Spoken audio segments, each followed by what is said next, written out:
Soy Nuria Medina, la coordinadora de Cultura de Casa Árabe, y hoy no voy a estar en la mesa. En mi lugar va a estar Pedro Rojo para hacer de anfitrión en esta mesa redonda dedicada al cómic árabe, que es una actividad que hemos organizado de manera complementaria a la exposición que tenemos en nuestra sala y que supongo que han podido ver ya, titulada Calamos y viñetas, cómic árabe en movimiento.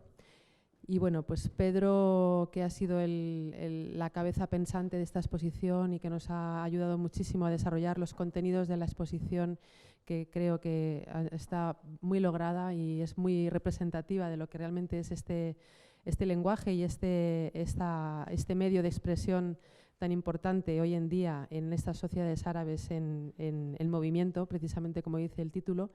Pues él va a ser la persona encargada de conducir esta mesa, en la que tenemos a dos representantes de esta escena, Lina Gaibe, desde el Líbano, y Sam Smiri, que ha venido de Túnez a acompañarnos, precisamente hoy además, que es quinto aniversario, 14 de enero es el quinto aniversario de la salida de Ben Ali de Túnez, y bueno, pues queda un poco marca un poco ese hito en el calendario para todos esta evolución que hemos estado viviendo. Así que, sin más, os doy las gracias por estar, Pedro, y te dejo la palabra. No sin antes, como yo ya no tomaré la palabra, no quería cerrar o no quería dejar el micrófono sin invitarles a venir a dos eventos que vamos a tener la semana que viene, que serán muy interesantes. Uno de ellos, el jueves, es la presentación de un proyecto que en realidad es la presentación de un libro y la presentación de una película a la vez. Es un acto que hemos titulado Las estrellas de Sidi Moumen, un acto en el que vamos a tener aquí en Casa Árabe al escritor marroquí Mahi Binebin, que también es un gran pintor, un artista muy importante de Marruecos. Él nos va a presentar su novela, que se titula Los caballos de Dios, pero en realidad la novela nos va a servir un poco de fondo para conocer un proyecto de acción cultural y acción social que él, junto con el director de cine Nabil Ayouch, están desarrollando en barrios marginales de Marruecos, en concreto en Casablanca, en este caso, para luchar contra la radicalización y contra el apego a la violencia en muchos casos de jóvenes en situación de exclusión social.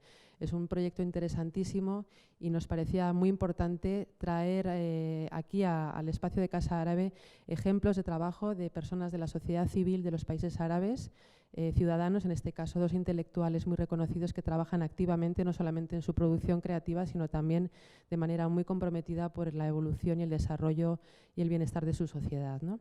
El otro evento al que quería referirme y al que les invitamos a venir tendrá lugar el martes, el día 19, y será la presentación del libro La primavera árabe revisitada, reconfiguración del autoritarismo y recomposición del islamismo, de Ignacio Álvarez Osorio, Isaías Barriñada y Miguel Ángel Bastenier, que serán tres de los autores que estén que forman parte del libro y estarán aquí también con nosotros.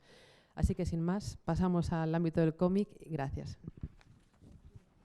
Gracias, Nuria, y gracias Casa Árabe no solo por albergar esta conferencia, sino por darnos la oportunidad de hacer esta exposición, traer el cómic árabe a Madrid y más adelante esperemos, bueno, sabemos ya que va a viajar a otras ciudades.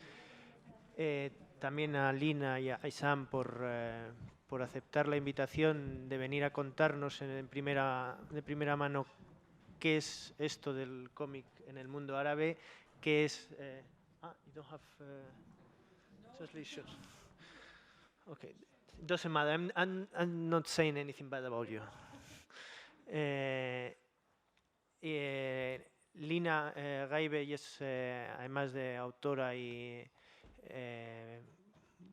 artista no solo en el mundo del cómic, sino también de dibujos animados, de montajes, es buena conocedora desde el punto de vista académico del mundo del cómic árabe. Es profesora en la Universidad Americana de Beirut y vamos a aprovechar a exprimirla al máximo, tanto como profesora como autora de cómics, ¿no?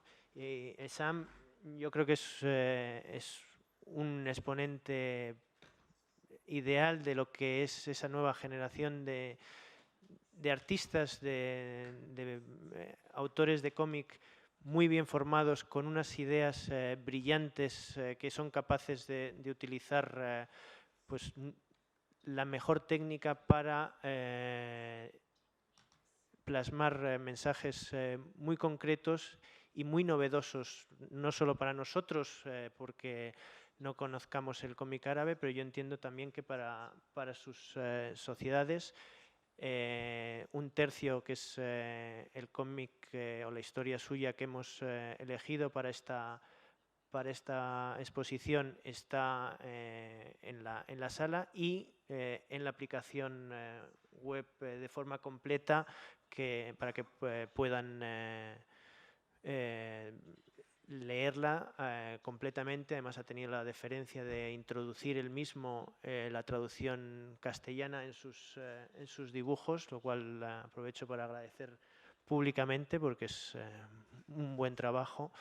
Y bueno, queremos que sea una tarde lo más ágil posible, por eso voy a ir presentándoles preguntas concretas para ir centrando un poco el tema, pero luego rápidamente abriremos la mesa a preguntas vuestras para que podáis preguntar directamente a ellos. Y quería empezar con Lina, para que nos pueda explicar un poco de dónde viene dónde empieza el cómic árabe, cuáles son las fuentes, qué tipo de cómic se leía a los inicios en el mundo árabe, cómo llega ese cómic, se traduce, no se traduce.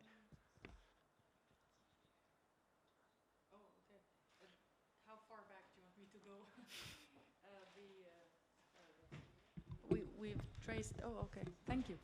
Hello, Gracias. everybody. Hola, buenas tardes. Muchísimas gracias por estar aquí. Bueno, vamos a ver. La verdad es que la historia del cómic árabe, bueno, puedes irte más o menos hacia las pirámides en Egipto, pero en los años 80, 1880, había algo muy parecido a lo que son los images des Épinal, y la verdad es que tengo también una proyección, unas imágenes, pero no sé si se pueden ver, no sé. Okay. It's this one, but I just don't know how. Okay. I can just put the play, right? Okay. There you go. Oh, okay. So in what I would like to say is just that. Bueno, quisiera decir que en el comienzo era para jóvenes, para niños, y es solo en la última década que hay cómics para adultos. Estos cómics para niños, aquí vemos una historia bastante rica. Ven ustedes aquí unas historias de los años 20 y 30, y esto no viene de ningún sitio. Incluso tenemos revistas como Toc Toc que nos dan una indicación de la historia. En el año 83, 1883, teníamos lo que nosotros llamábamos los images des Épinal de Abu Nadara.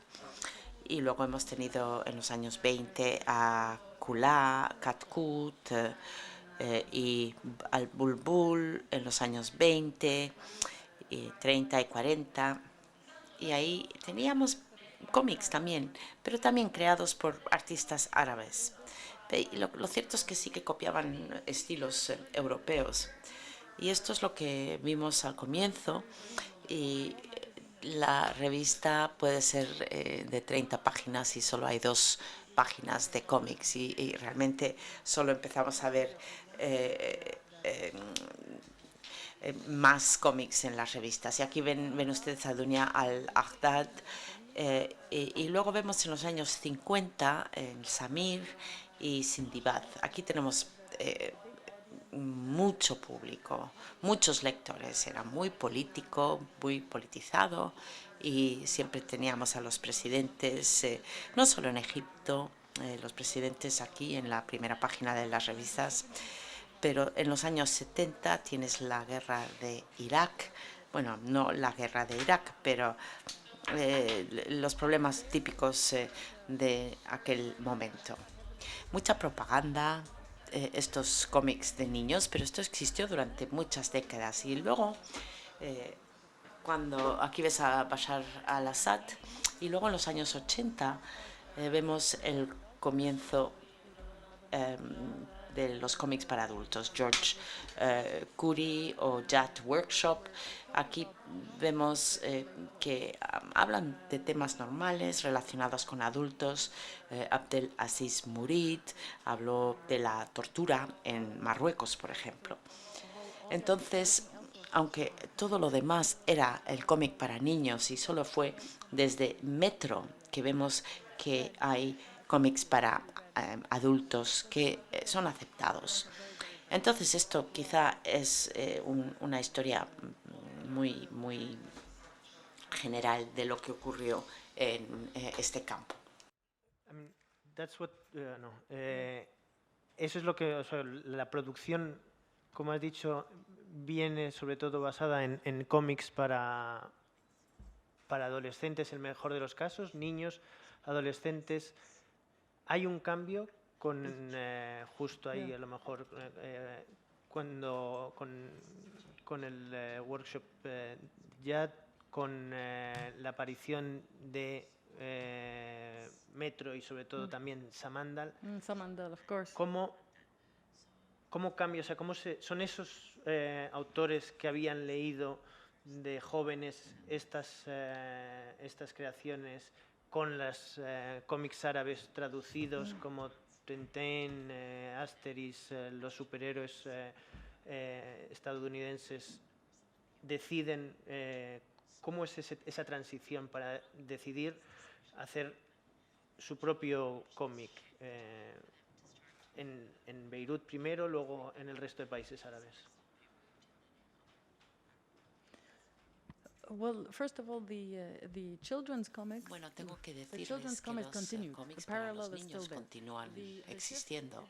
shift didn't happen Y este cambio no ocurre de repente. En los años 80, bueno, se fracasó el Jat Workshop. Yo trabajé ahí durante 5 o 7 años. Intentamos decir, cómics es un arte, es el noveno arte y es un medio de expresión. Estos son los ejemplos. Nosotros produjimos nuestras propias revistas.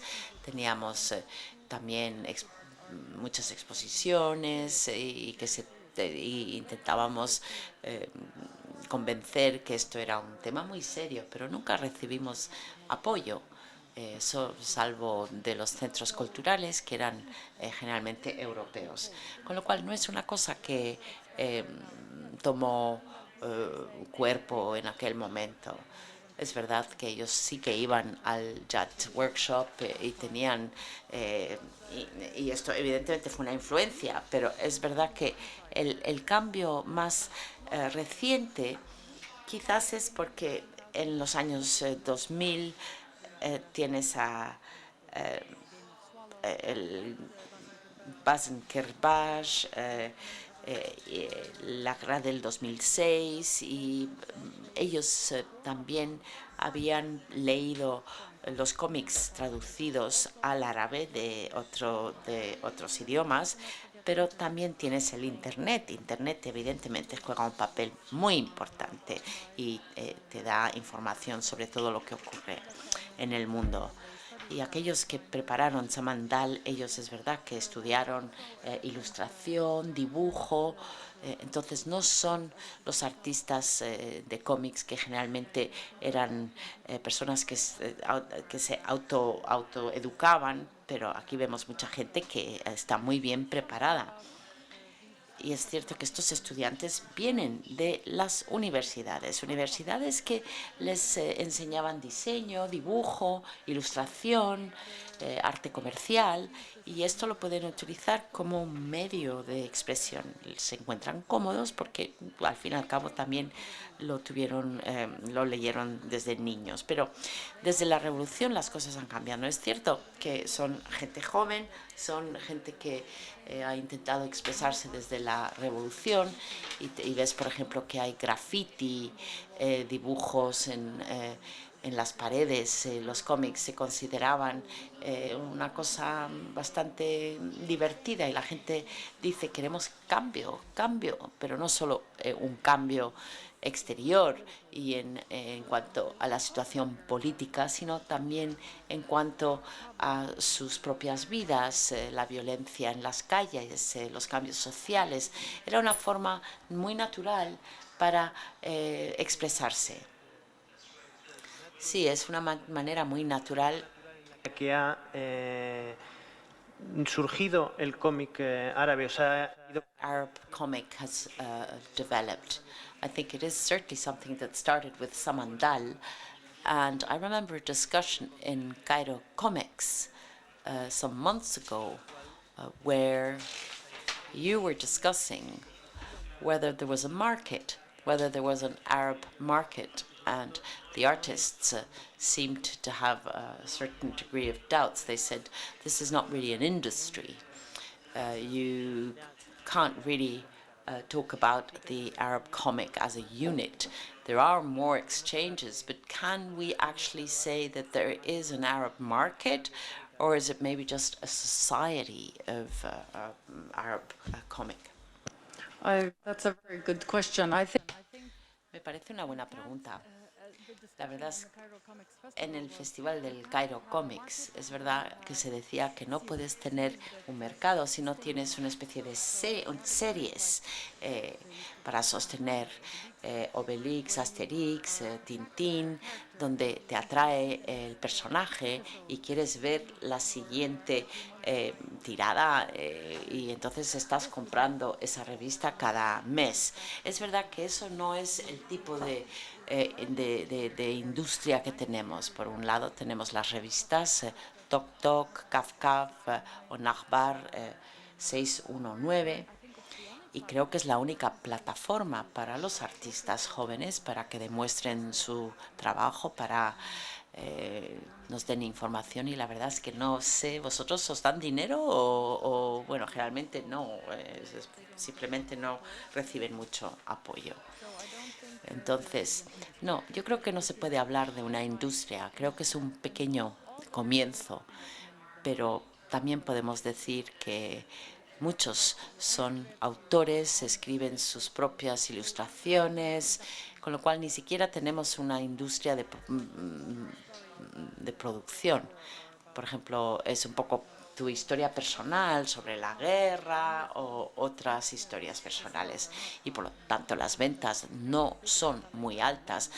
Incluso Samanda, ellos si no reciben apoyo financiero no sobreviven. Tok Tok sí sobrevive más o menos, pero ¿cuántos millones de jóvenes viven en Egipto? Pues son muy pocos, son unos pocos miles que compran estas revistas. Nosotros estamos entusiasmados y decimos que es una cosa realmente impresionante, pero el apoyo, la compra, la cultura de leer esto, eso no existe de momento. Está claro que sigue siendo todavía un arte marginal, si quieres, mínimo, pero yo estoy de acuerdo en que es creciente, está en esa última década que has dicho, subiendo a una velocidad y con un impacto muy interesante, además en ambientes o en entornos más allá puros del cómic. Pero quería preguntarle a Aysam, es un poco cómo un joven árabe, en tu caso tunecino, pues lo que decía Lina, ¿no? Ya sois una generación en la que técnicamente salís muy bien preparados, con estudios superiores, como tú mismo en Bellas Artes, trabajáis en la industria pues del diseño, de la publicidad, pero ¿qué es lo que os atrae al mundo del cómic en Túnez, por ejemplo?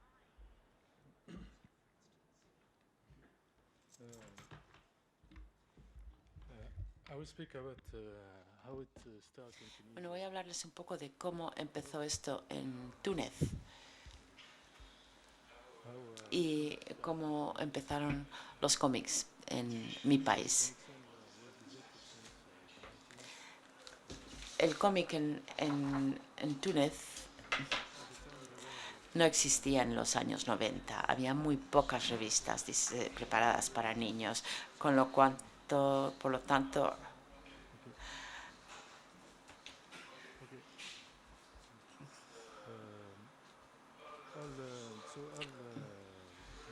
y de hecho todos los géneros literarios, los cómics también, tenían problemas para poder expresarse libremente. Con lo cual no se puede hablar realmente de un cómic que tenía mucho éxito bajo una dictadura.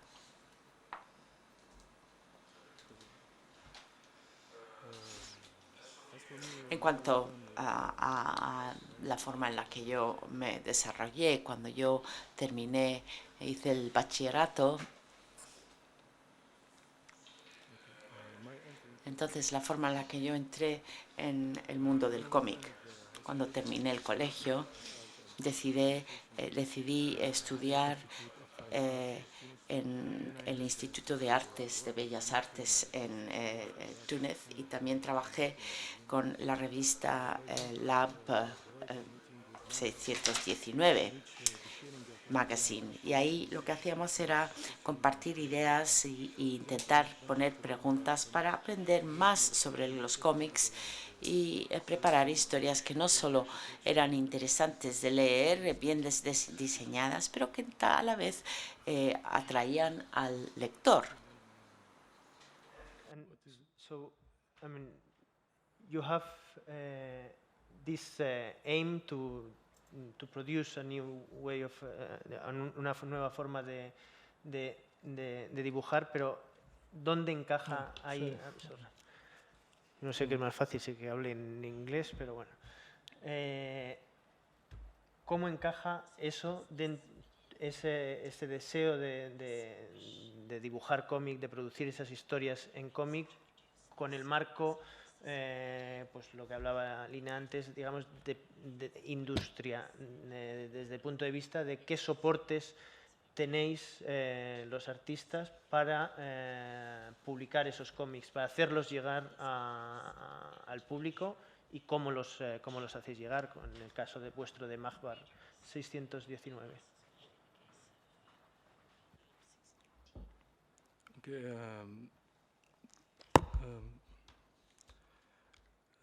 Lab 619 Bueno, Laboratorio 619 intenta crear un proyecto social donde cada individuo puede tener acceso a este tipo de producción, y también la posibilidad de crear y expresarse para que esto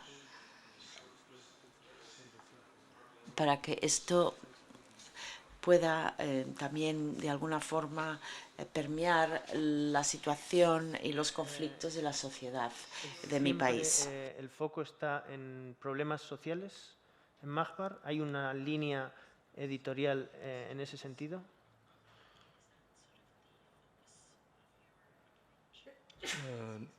No, it's a way of expressing. Bueno, es una forma de expresarse. Puedes encontrar también cómics que expresan las opiniones de artistas. Sí, porque esto más o menos es lo que vemos. No solo son temas sociales, problemas sociales, pero sí también trata de los problemas sociales de los regímenes. Lo que podemos ver en la mayoría de los cómics que tenemos por aquí, es verdad que está muy relacionado con historias personales o, digamos, vivencias relacionadas con lo que está sucediendo. En otras revistas hay más fantasía, pero en Mahbar es, si quieres, más social. ¿Eso es, lo habéis planteado así, o simplemente es la naturaleza del colectivo.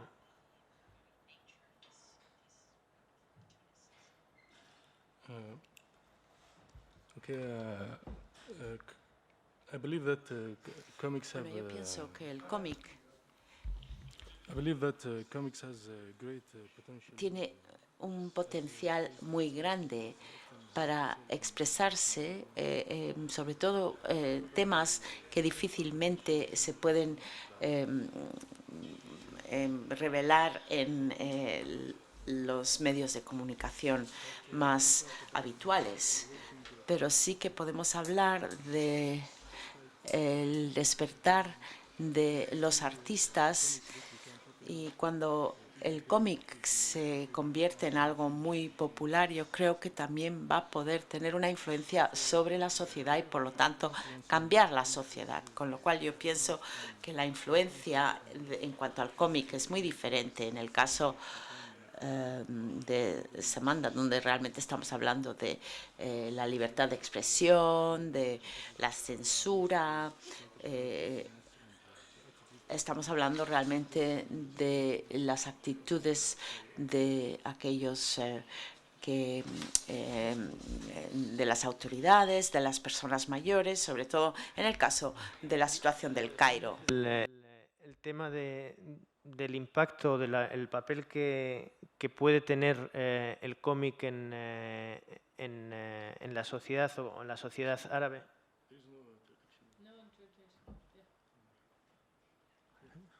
Vamos.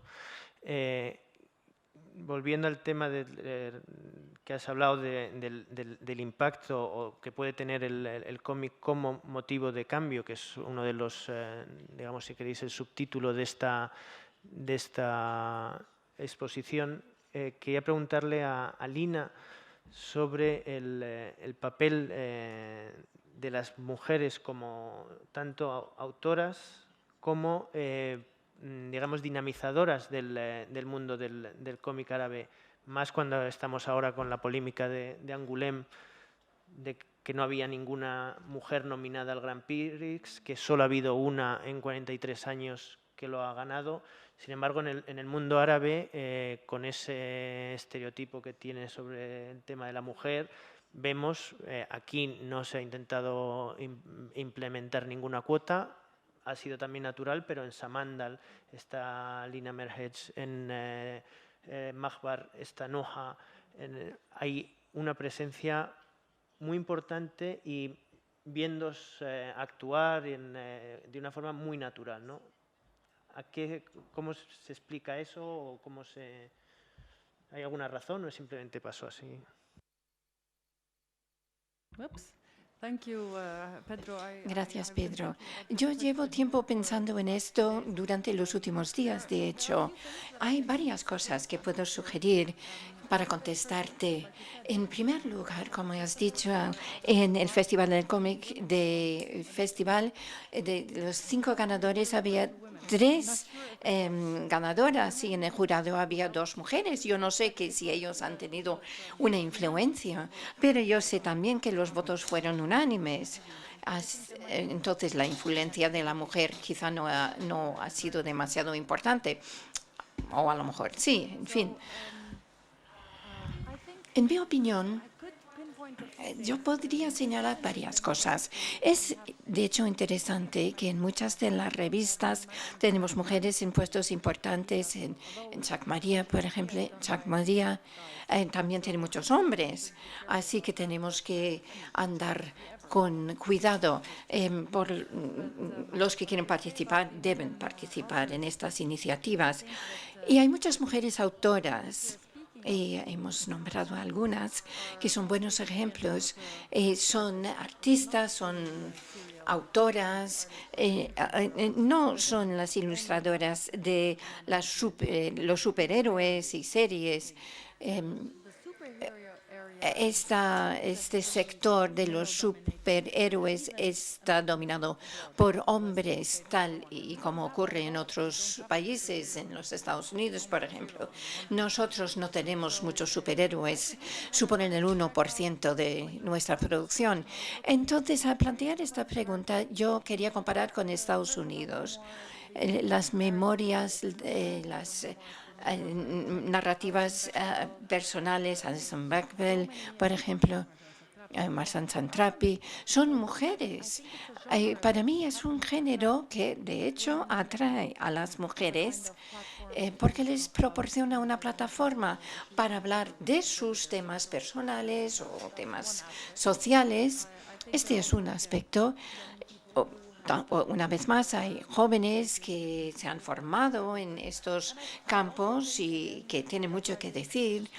Yo pienso que el activismo entre mujeres también se refleja aquí. Vemos mujeres que han llevado un papel muy destacado en las rebeliones y que han hablado mucho, que han dado sus opiniones. Cuando vemos el campo en Egipto, por ejemplo, los talleres con Queen's Cartoons, hay muchas mujeres, muchísimas mujeres que han participado muy estrechamente y ha sido genial ver tantas mujeres trabajando en el sector.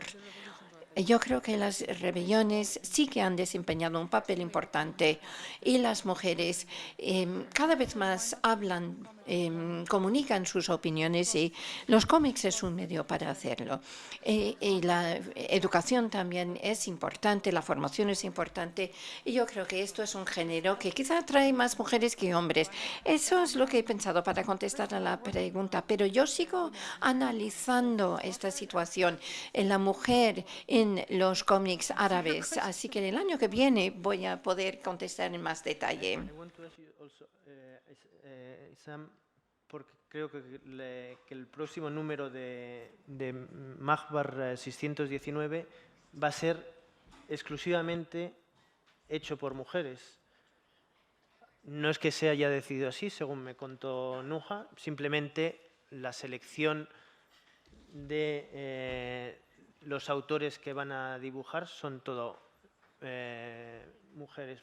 ¿Cómo es ese proceso de selección y por qué casualmente en el próximo número va a ser solo de autoras femeninas?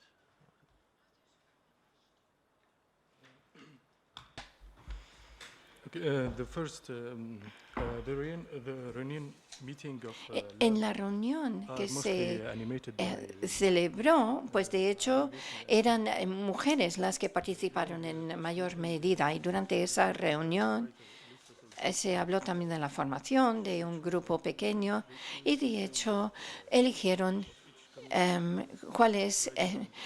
quiénes iban a ser los autores y los ilustradores de cada uno de los cómics. Para organizar todos los pasos del proceso de la creación de la revista.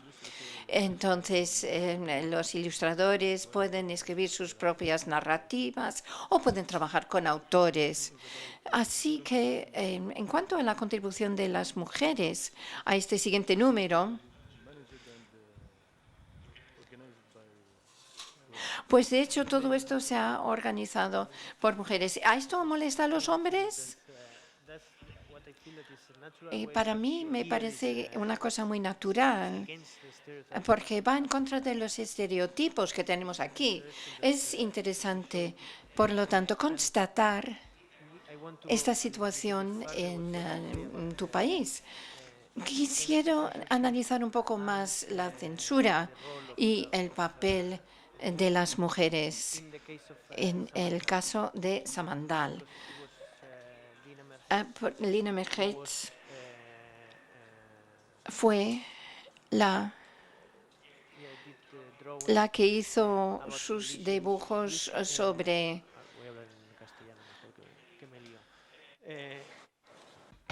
el caso de Samandal que le estaba preguntando a Lina, la autora ha sido Lina Merheitz y el caso es unos dibujos religiosos que fueron condenados como irreverentes pero no contra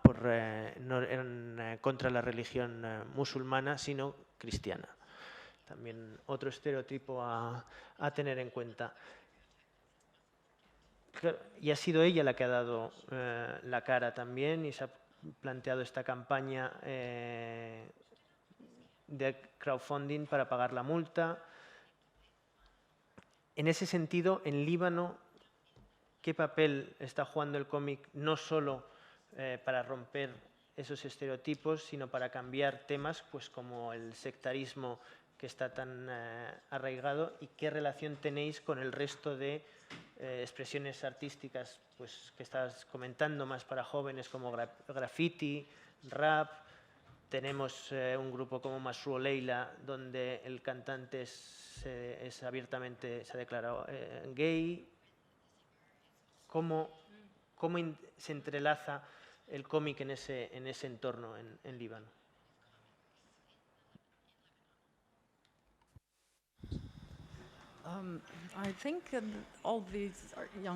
Todas estas expresiones artísticas encajan con los cómics, evidentemente.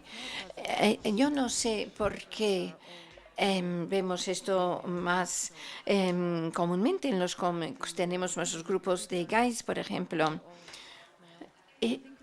Yo creo que los cómics tienen como fans...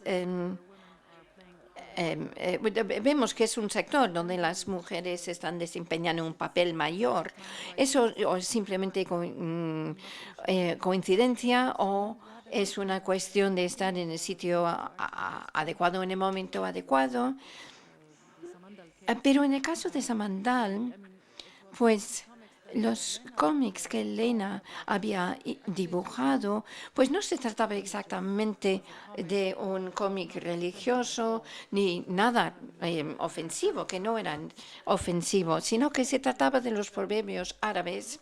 Si sacamos su sentido literal, pues realmente eran llamativos y con las ilustraciones eran muy graciosas.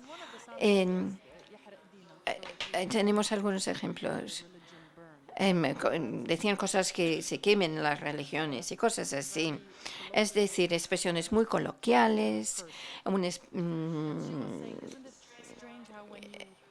Entonces ella decía que nunca piensas realmente qué quieren decir hasta que te pongas a ilustrar estos proverbios. Y en tal caso, pues sí, cuando los ves literalmente entiendes exactamente a qué se refieren. Y la multa fue $20.000. Se le retiraron los pasaportes durante un tiempo.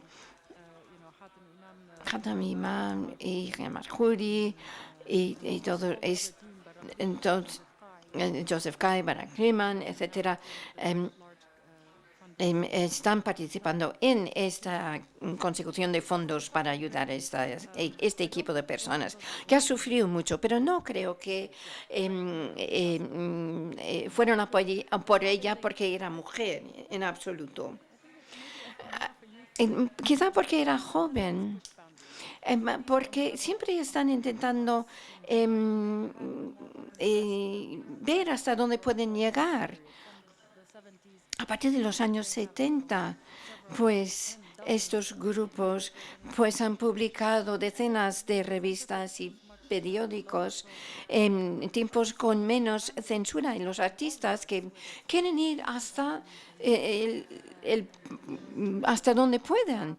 Y bueno, lo vemos que están en sectores como el rap o que son abiertamente gays y trabajan con el graffiti. Nosotros tuvimos una mesa redonda en Alemania donde se estaba diciendo, bueno, se preguntó a los autores egipcios si sufrían censura. Y bueno, los de Egipto decían que podemos publicar lo que queramos, y los del Líbano no estábamos de acuerdo. Bueno, tenemos muy claro lo que podemos decir y lo que no, pero tenemos que ir más allá. En el Líbano, pues llevamos mucho tiempo intentando ir lo más lejos posible. Entonces, este sector sí que tiene sus puntos de conexión con rap y el graffiti, etcétera. Pero en todos los países como Egipto, donde se han producido esas rebeliones, pues vemos estos cambios. En el Líbano llevamos una tradición quizá más larga en este sentido. Hamel Sender tiene ilustraciones de canciones. Bueno, estamos hablando de nuestras tradiciones, las cosas nuevas, etcétera. Entonces, todos estos campos solapan. Y para mí son los artistas jóvenes que se han formado en las artes que utilizan estas formas de expresión, que buscan nuevas formas de expresión y no quieren expresarse por el arte y la escultura tradicional. Yo seguiría aquí preguntándoles toda la tarde, pero si podemos abrir el turno de preguntas, si queréis ir preguntándoles. Agradecer otra vez a Casa Árabe, también al Instituto Europeo del Mediterráneo, que ha apoyado también la exposición, y a todos ustedes por venir, y otra vez a Lina y a Isam por compartir con nosotros su experiencia. Gracias. Thank you.